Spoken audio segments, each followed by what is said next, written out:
Šta učiniti kada osjetiš da te zlo okružuje? Moje dete, ne boj se.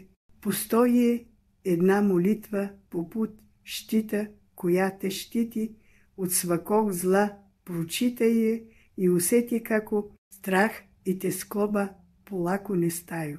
Господе, Ти си мой бедем и защитник.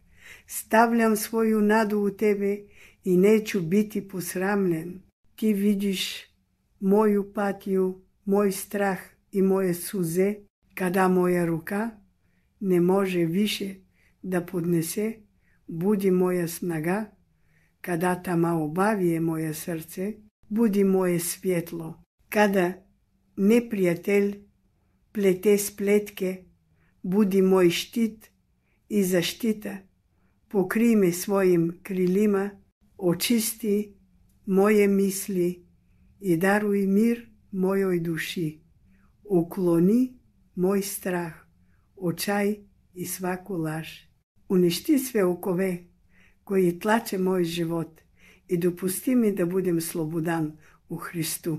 Znam da niko ko je sa tobom ne može biti poražen, Ti si moj kralj, moj Bog. Tvoje svjetlo otjeruje svu tamu.